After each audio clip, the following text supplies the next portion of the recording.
Hello everyone, welcome back to the channel. If you are new here, this is episode 156 of me tracking my net worth from the time I started at age 18 all the way to where I am now, about 30 years old, about 30 and a half years old.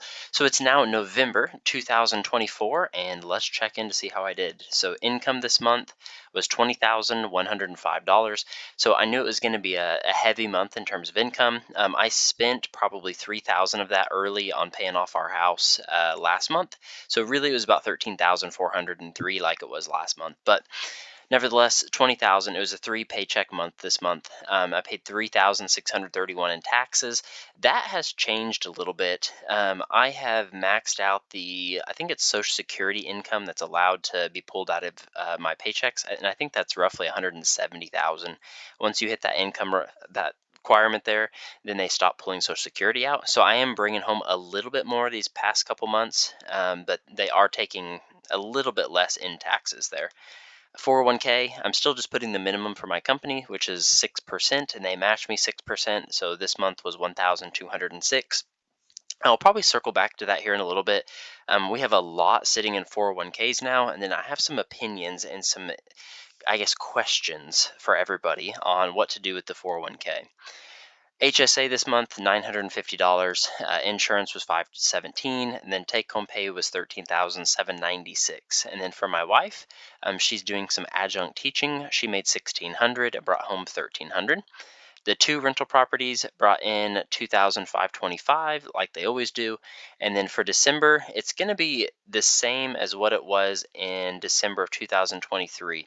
And so we have actually already made the rental income as of today, December 1st. So we always discount our tenants' rents by about $300 in the month of December, as long as they've been good tenants and paid on time, no late, penalties or anything like that. So both of our tenants have lived there for about 5 years. They've done phenomenal this past year. We've had extremely low repairs and maintenance and things to take care of this year, which I'll probably touch on in next month's video for December. But yeah, so next month will be 2,167 rather than 2,500.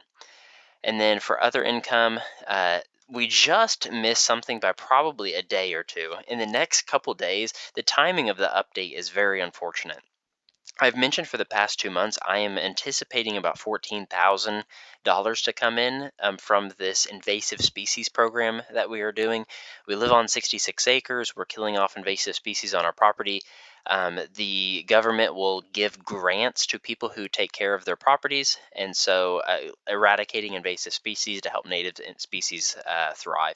And so for us, that's about $28,000 the first year, and it comes in 2 installments. We made the first one back here in April, 14,235, and then we're probably a day or two away from getting the next one. So the inspectors have already come out; they've approved the property. Yeah, so we're good to go there. We just have to sign some paperwork, and the money will hit our checkings account, which should be December 2nd, December 3rd, somewhere in there. As soon as that money comes in, I will probably put all of it towards paying off our house. So total total income this month was about 17,000. I don't know why that's not updating, but here, I'll fix that real quick. $17,092. That's still not correct, but no worries. So income was probably 23,000. I'll have to fix that later, but 16 plus 25 plus 20,000. So about $23,000 in gross income this month. Jumping into our net worth for November, property really hasn't changed. We've not purchased any more houses. I almost purchased a house this month, but I looked at it in early November. It was listed at 195. I thought I could offer 150 and it would be a really good deal for me. They price dropped it to 185, and then it went contingent immediately when they price dropped it to 185, and it finally sold a couple days ago for 140,000. So I should have been faster on that one and probably purchased that house because it's probably actually worth 200 in halfway decent shape. But we've got our two rentals, house 5 and house number 7. They're both around probably 200 to 220,000, a little bit undervalued here. Land, 66 acres is 402,000, and then our house that sits on the 66 acres, 771,000 right now. No changes with our vehicles. They're still worth about $99,000 between the four of those. And then we have some side-by-sides, some trailers, some mowers, just miscellaneous stuff that I've got there for 9,500. The main update this month, I would say, is for investments. Stock market was up about 3.42%, the S&P 500 for the month of November. Overall, we were up about 4.3%, so about a percent higher than what the S&P 500 was. And for the past year, we have been killing it. I just looked back before the recording here, and we were at 430,000 last November, and now we're at 629,000, and we've only put 20,000 in. So we've had $180,000 in investment gains, and then 20,000 of that is what we've contributed ourselves. So yeah, our portfolios are really, really doing well. And I guess this brings me to my question here. So at 30, we have $630,000 sitting in retirement accounts. And I think in last month's video, I asked, should I maybe take a loan from my 401k, use that money to fix up one of the house? Most of you said probably not a great idea, and I think I agree with all of you. But I'm wondering, I have all of this money sitting here in the 401k, and what could it be used for where the S&P 500 right now is, in my opinion, pretty expensive. And I'm not sure how it would go to 12,000 in the next like 5 years. That would be pretty crazy. And so I'm wondering what strategies I have to better allocate the resources within my 401k. And it's been a little bit of a journey. The first portion kind of feel trapped. Like we have maxed out our 401ks for the past pretty close to 10 years now. And it's done pretty well for the past 12 years. We're at 630. And most of this is with Fidelity. So I have called Fidelity and asked, hey, what are my options? There's some stocks that I found that are extremely good deals, but they trade in like Amsterdam or a place like that, and I can't buy those securities with Fidelity. So I can't do things like that. I can't do 401k loans through Fidelity. I can't do margin trading because it's in my 401k. I can't, like, it's pretty limiting, honestly. So I called and I've been doing some research. I would like to push more into real estate just because the returns have been significantly better than what they have for the stock market for us. And so I can almost guarantee a 25% rate of return with real estate just from being very selective. And my background on this, so like let's say all of us wanted to go buy Apple stock, and we're competing against 8 billion people around the world that can all have the access to buy Apple stock. And so there's so much like demand from so many people in the market that it pushes Apple stock higher and higher and higher because of the ease of investment. Where, let's say, this house right next door to me, I'm probably the only one listening to this that has access to purchase that property. So the potential for people to come in and purchase or bid things up, I'm competing against a lot smaller market. And there's in the area I live in, there's maybe 50,000 people. The average income is $65,000. And so the average person in my area cannot afford a $300,000 house. And that's assuming they have a 20% down payment, which I've been a real estate agent for a few months now. Nobody, nobody has a 20% down payment. Pretty much everyone puts 3.5% down, maybe 5% down. And so there's not a lot of competition for a lot of these houses, but there's a lot of demand for people wanting to rent. And so, at least in my area, I can probably find houses for 180 to 220, and then rent them out for 1,700 or $1,800 a month. And so that's about a 10% cash on cash return. So a decent deal, depending where you live. If you live in California, that's a crazy deal. In my area, 15% cash on cash return is probably a pretty good deal. So brings me to how can I better allocate the money in my 401k? And so I've called Fidelity and asked and been doing some research. And you technically can use your 401k to invest in real estate. However, it's not you, the person buying the real estate, it's you, your 401k owns the investment property. And you cannot do it for your primary residence, it has to be an investment property. So I called Fidelity, and once again, they said no, Fidelity does not allow this, but there are a bunch of brokerages around the world in the United States that do allow this, just not Fidelity. And so it seems like with Fidelity, Charles Schwab, Ameritrade, E-Trade, all those these bigger companies that most of us have investments with, they only allow you to invest in things that they sell. So like they don't sell real estate in your local market. Um, So as soon as you tell them like, hey, I want to use my money for real estate in my local area, they don't make fees, they don't make commissions, they don't make the expense ratio on their mutual funds, and so they just don't allow you to do it. And so I'm thinking about moving probably 450,000 out of my 401k and 403b, and I should probably clarify there, out of the Fidelity brokerage and into a different brokerage that would allow me to invest in real estate within that brokerage. And all of the money would stay within my 401k, and you can actually leverage as well. So if I found a house that was $200,000, I could put $40,000 down or 20%, and then I could have the 401k finance the rest. And basically, the 401k owns the rental property within that 401k. And so the rent that comes in goes into the 401k pays the expenses out of it, and then anything left just grows your 401k balance. So there's the foundation here. Here's the best part. So, since I'm a licensed real estate professional, I can charge the 401k a property management fee of about 10%. And so I just did the math a couple hours ago. If I bought $180,000 houses, I could buy 12 houses, 12 and a half houses with this money that's in these two 401ks. And I would actually leave 200,000 in and pull 450 out. But and then I could charge myself a 10%, 12% property management fee, and then essentially be able to pull dividends from my 401k as a business expense into my personal account, and then not have to pay penalties for early withdrawal because it would be an expense for managing the rental properties. So that's about all the research I've done right now, but it's exciting stuff if that's actually how it works. So I have a little bit more research to do in the next couple months, probably more YouTube videos to watch to make sure I'm on the right page here. But um, I may give that a try for 2025. We'll see, and it'll probably take me 2 years to deploy that.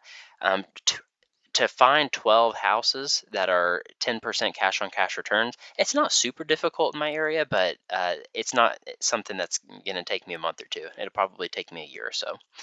But anyway, to circle back, all that being said, maybe some changes will be coming to the 401k, but we'll just have to see. And I'll make sure to update everybody as I learn more on that.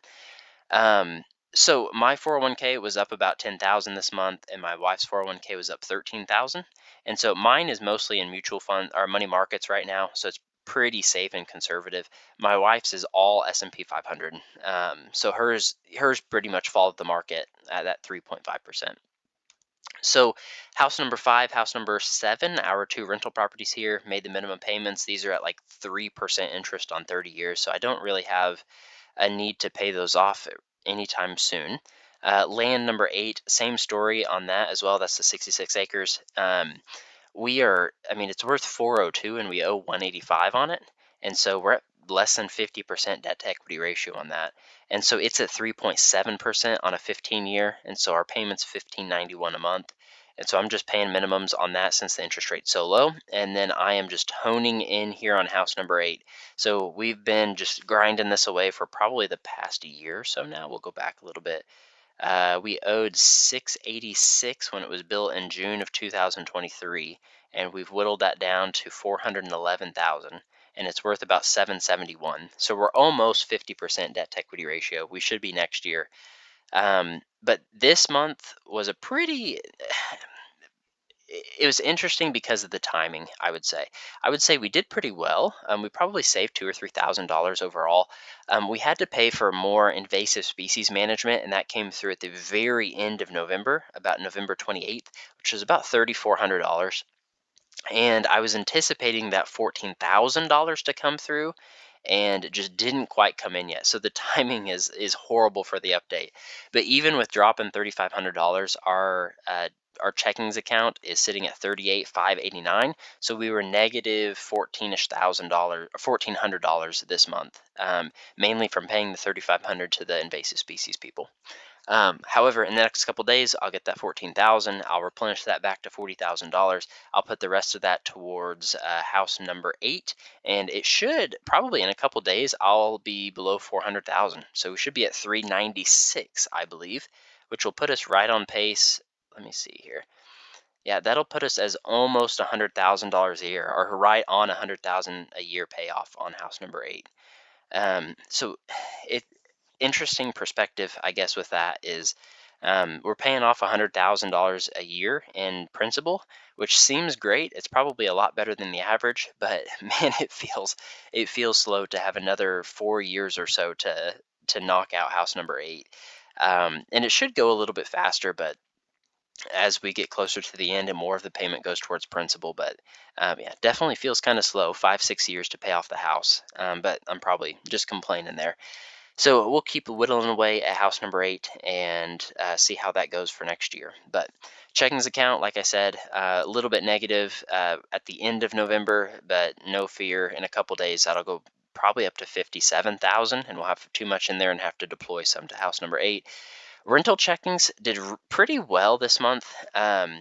This was a month where the December rent that came in was a little bit less for the 1st of December, and so that's why we see $300. Next month it'll be quite a bit more. Well, should be $700 or $800 is usually the profit.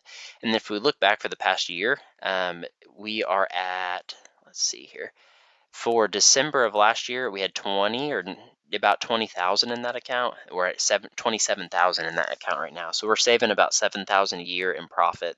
And I've already calculated the taxes, which I'll probably go into more next month in the end of year December video.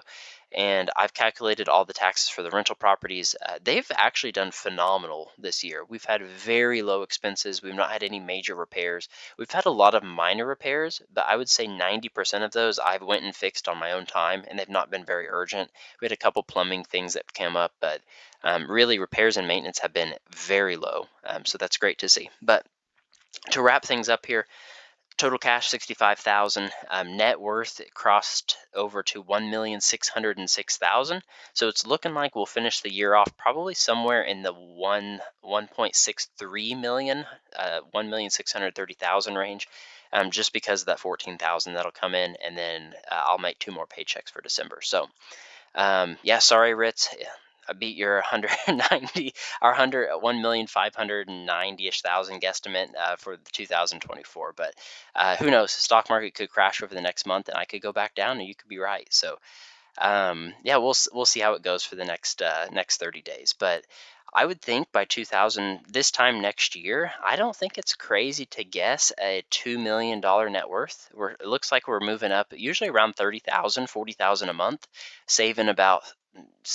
I think this year 370,000 is what our net worth went up, and so next year hopefully that would be around 400,000. Or maybe 350. So either way, it's going to be right there at that $2 million mark, which will be exciting. Only other updates to mention, work. I'm working in pharmaceuticals. I'm working everywhere, I feel like. I'm working in pharmaceuticals, been in pharmaceuticals for about 12 years. I work at one of the largest pharmaceutical companies in the world. I work in quality assurance. Right now, I'm working remotely. I was having to commute about an hour and a half, hour 15, 2 times a day. So 2 hours and 30 minutes a day. I was commuting for the past like 2 years. And so I am remote now, which gives me a ton of time back in my day. Like I mentioned, in July of this year, I got my real estate license. I have not sold any houses yet, but it's been teasing me. I have been so close on probably 6 transactions where the client was ready to put in an offer. We went and looked at a house, and then something was, some kind of weird black mold, or the roof issues, or just something that like killed the deal. And so even just selling one house should be about $4,000 take home pay after taxes and everything. And so I should hopefully have 5, 6, 7 transactions in 2025, which will be another source of income, maybe $20, $30,000. So yeah, work at the main job is going good. Work as a real estate agent's going good. I've done a ton of open houses. Um, they are hit and miss, it seems like, but yeah, just no income to show as a real estate agent yet this year. And I'm probably making this video too long. I'll probably go in depth more next month. Next month's video will probably be like 2 hours, I'm guessing. But now that I'm a real estate agent, I can pass through the IRS guideline of negative 25,000 for your LLC losses, and so my income has been too high. It's over 150,000, so I can't show any losses in my rental property, the LLC. And so now that I'm a full-time real estate agent and a full-time real estate professional, I can now claim those losses within that LLC. And so I'm curious to see how that goes in January, February of next year, but that should change my tax situation a lot. So I'll be able to show those losses from the rental properties now. So that's good to see. Other than that, yeah, I think that's really everything for November. It's weather's changing pretty quick. Fall has come and gone, and yeah, we're approaching Christmas. Hope everybody had a good Thanksgiving, and yeah. So currently, just a quick summary here. Net worth is at 1,606,000. You can see this is our goal pace. Our goal is to have $4 million by 40 years old. We're 30 years old right now, so we have another 10 years. I think we're going to blow this out of the water and probably hit 6 or 7 million by 40 years old. So we're $488,000 ahead of our goal of having $4 million by 40 years old. So yeah, thank you all for tuning in to the video. Be sure to like, comment, subscribe. I appreciate everybody's comments and questions down below. I read all of those and try to respond to all of them. But yeah, that's one of the fun things about YouTube. I get to see all your guys' comments coming in and see what you guys think about my situation and get a little bit of a glimpse into your situation too. So I would love to do some videos reacting to your net worth. I doubt many of you are still listening here at the end of the video, but um, attached below or in the description, you can find my net worth template that I have here. And so if anybody wanted to fill that out and show me your net worth and shoot me an email, I would be happy to react and post a video reacting to your net worth, your age, and your current situation. So yeah, just check the description down below. But next month's videos are on your screen now. And as always, we will see you in the next video.